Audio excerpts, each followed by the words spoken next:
Hello and welcome back to my channel, Nerd It This Way.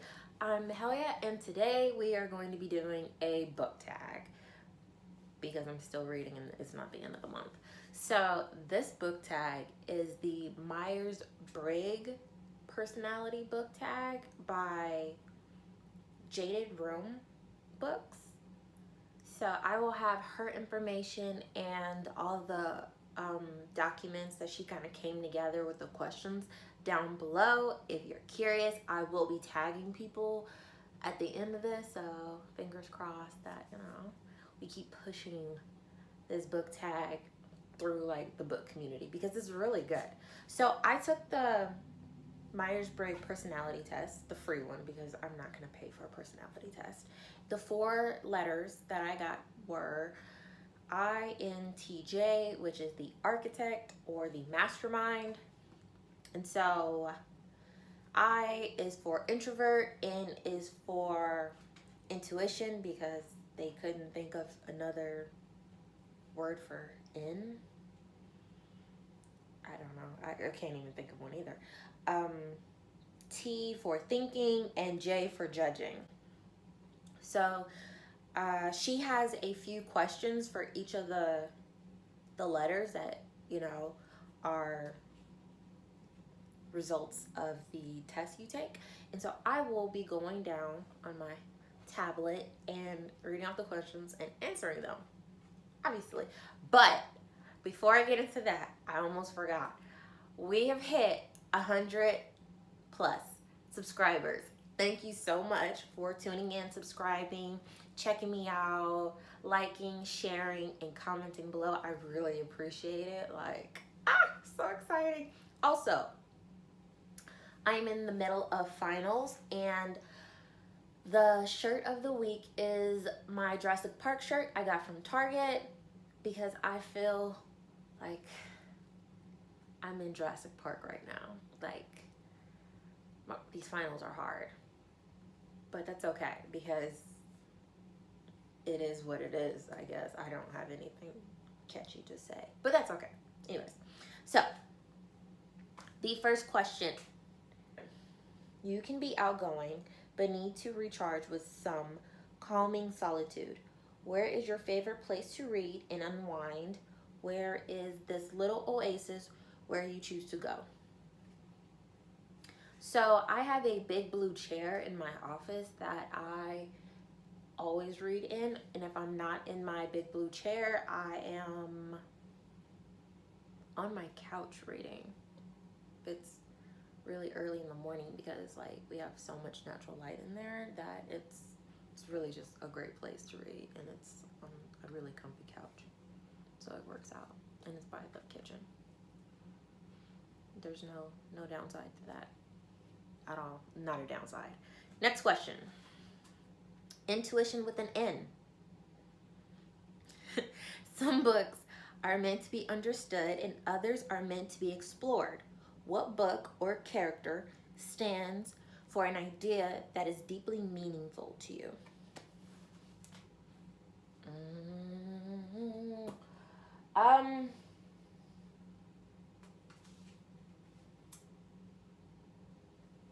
Don't know because these aren't all my books. Got it. Okay. All right. So this is a collection of short stories by Langston Hughes. If you don't know who that is, shame on you and look him up. There is a story about a woman named Cora, and the short story is called Cora the Unshamed. Just the idea behind her is that you don't necessarily need to be blood related to love someone that you care about. I'm not gonna spoil the short story. It's really good. I highly recommend reading like the whole book, but one of my favorite ones from this is Cora the Unshamed because okay, I gotta tell you. Okay, I was trying not to. So it is about this black woman who is a housekeeper to this white family, and the daughter is special needs, or is like hinted at being special needs, and I picture of myself. Anyways, I'm gonna put that over there. Daughter ends up getting pregnant, and I don't remember if she loses her child or is forced to get an abortion, but it starts to give her such pain emotionally that physically it starts to take a toll on her until she passes, and the family kind of like just brushes it off, like they're sad, but she was like hidden away, she was like tucked away, like there's shame. But this housewoman, indentured servant, I don't want to say like the N-word, but you know what I'm talking about if you know the house word. But she just breaks down because she has raised this girl. Like, this girl has treated Cora, this indentured servant, not even indentured, this servant of her house, as her mother. And it's so emotionally damaging as a reader to read this short story and just feel so much. Like, I'm getting goosebumps just remembering it. So that's my character that has deep meaning. Putting my book back because I don't want to leave it out. Okay. The next question is thinking. Nonfiction for some can seem tedious, but where would we be without the truth of our world? What book, text, or reading material have you found yourself referring to when in need of real world answers? I have two books that I kind of like go back to, and so I have The Prince by Machiavelli and Night by Eli Wiesel. If you haven't read these, either mostly schools, I feel like make you read these in college and high school. So yeah, I don't really, whenever I need some like, input on political evilness and a villain, I go to like The Prince, and I'll reread that, and I'll reread Night when I just feel like reading it. I don't have like another reason for that. That's like one of the few nonfiction books I have, and I do reread. The next question is judging. All play and no work leads to chaotic disorder and anarchy. How do you structure and balance your reading, book to personal life, to better use your time? I guess this is just a regular book question, I guess. Yeah. Okay, so this question is pretty simple. Like, I don't know if you can see that, but I have this really cool planner, and I pretty much break down everything in life. Like, I break down my school schedule, I break down booktube ideas and videos that I am going to do or thinking about doing. I break down personal life, like appointments and dinners with friends and things like that, to make sure I have time for everything I want to get done. Because, like, you can't spend a bunch of time dealing with school and not giving yourself breaks, because then you'll burn out easily.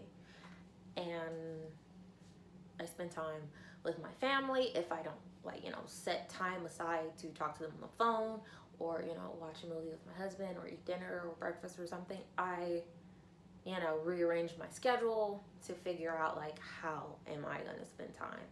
Or, like, today, I'm working on finals, so I have, like, big blocks of time just blocked off for researching and doing my papers. I'm not sure if this will help any of you, but color coding your life is super helpful. Like, super helpful. And having reminders on your phone. Yeah. And I also share my Google Calendar with my husband, so I can see, like, you know, his class schedule, and he can see mine, and, you know, we can figure out like times that work for both of us to kind of like have dinner or go out, or, you know, things like that. So, or for him to help me, like, you know, wash my hair or braid it down, and, you know, small bonding things that matter. Yeah, so this concludes this book tag. I will be tagging, oh, I have a list. Let me get my list.